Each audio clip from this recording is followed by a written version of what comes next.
Ok, c'est parti pour un nouveau tuto sur Element 3D de Vidéo Copilot, le plugin d'After Effects qui nous permet de faire de la 3D. Donc nous allons voir comment travailler avec un objet 3D venu d'un logiciel de modélisation. Et nous allons aller chercher sur TurboSquid un objet 3D. Donc là, je vais prendre n'importe quoi pour vous montrer le site. Donc on y trouve un certain nombre d'objets 3D gratuits, un certain nombre d'autres payants. Pour pouvoir télécharger, il faut s'inscrire, il faut s'abonner, c'est gratuit. Après, dans le choix, on va trouver un objet 3D qui est un modèle OBJ ou C4D. Une fois qu'on l'a sélectionné, on fait Download. Apparaît une liste de téléchargement, on télécharge. Et voilà, on a notre fichier zippé 3D, généralement l'objet et parfois quelques textures, c'est bien sympathique. C'est avec ça que nous avons travaillé, pas la voiture là, mais un vaisseau spatial que j'ai téléchargé ultérieurement. Voilà, ouvrons After Effects. Donc nous allons démontrer que nous pouvons importer un objet, un modèle 3D complexe, le texturer dans Éléments, l'intégrer dans une scène plus complexe, avec les outils de rendu, faire un rendu en apparence un peu plus réaliste ou en accord avec l'ensemble de la scène, et ensuite l'animer. Donc laissons charger After Effects. Voilà, nous allons créer une composition, comme toujours, nouvelle composition, un calque solide,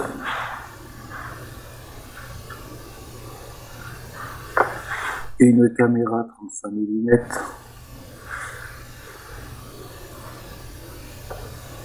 et nous allons aller chercher l'effet élément de chez Vidéo Copilot. Voilà. 3 secondes le temps que ça charge. Scène Setup. Nous avons la fenêtre contextuelle d'éléments 3D.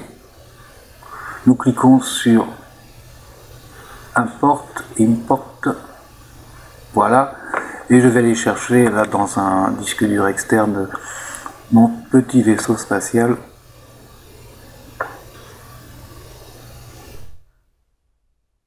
Je tourne retrouver le dossier et voilà, GT5 Space Hunter, et vous voyez que je l'ai en fichier OBJ. Je le sélectionne, ouvrir, et il apparaît dans ma fenêtre d'éléments 3D. Je peux le manipuler, l'agrandir avec la molette de la souris, le faire tourner dans tous les sens. Voilà. Je peux faire apparaître une grille comme dans un logiciel 3D, et je me retrouve avec 9 presets, 9 ou 10 même textures qui correspondent à divers éléments de mon vaisseau spatial en fonction de comment il a été créé. Et ces 10 éléments, voilà, comme là les vitres, parce qu'il y a des choses à l'intérieur, vous voyez, comme des sièges et des choses comme ça, pourront recevoir une texture individuelle. Donc nous aurons à texturer 10 presets. Donc nous le ferons dans le prochain tuto, autant avec des éléments de presets qu'on peut trouver dans Éléments, qu'avec des maps ou des textures que l'on peut trouver jouant au modèle 3D ou sur internet.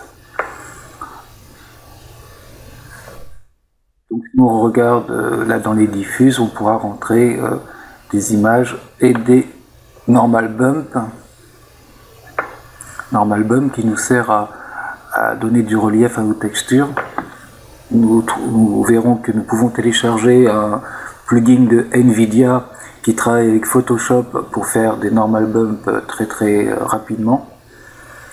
Et pour les personnes qui ont un Mac, une petite application sympa qui permet de faire non seulement des normal bump mais aussi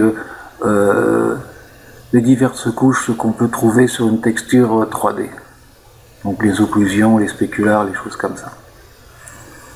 Donc regardons comment est fabriqué notre vaisseau en décochant toutes les petites cases. Donc le premier, c'est un peu le squelette. Donc là, l'intérieur du vaisseau, les réacteurs, une partie du moins. Ensuite, on a des petites choses, ça c'est des tableaux de bord.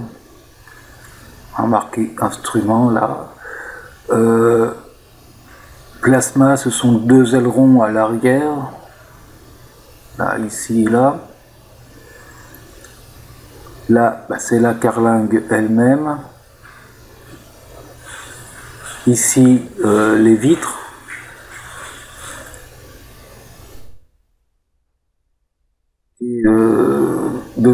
Et deux éléments, donc l'arrière du vaisseau ici, et une petite bague autour des réacteurs qu'on distingue à peine. Voilà, et c'est tout ça que nous allons texturer dans les prochains tutos. Et dans un troisième tuto, nous verrons l'intégration dans une scène, notamment avec tous les outils de rendu que nous proposent Element, qui permettent d'améliorer très nettement l'intégration dans une scène et avoir un rendu à peu près réaliste. Donc nous voici revenus dans After Effects. Nous avons bien notre vaisseau spatial dans notre visualisateur After Effects. Donc comme on a vu précédemment avec le Particular Replicator, on peut augmenter le nombre de vaisseaux. Voilà, je vais en mettre deux, je vais les mettre en plane et je vais les écarter les uns des autres avec la Scale Shape. Voilà, on a bien deux vaisseaux. Voilà. Donc, autre chose que nous avons vu précédemment, c'est que nous pouvons relier ce vaisseau du groupe 1 avec un calque nul qui nous permettra de jouer autant avec l'échelle qu'avec la position, la rotation. C'est quand même plus pratique de travailler avec un calque nul. Ça va nettement plus vite et c'est plus simple.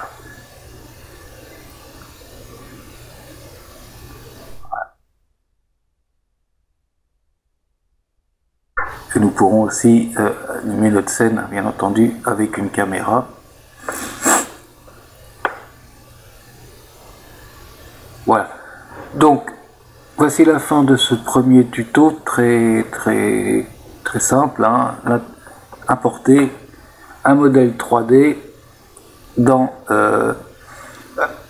éléments 3D de After Effects, pour After Effects, et regarder quelles sont les différentes textures à apporter.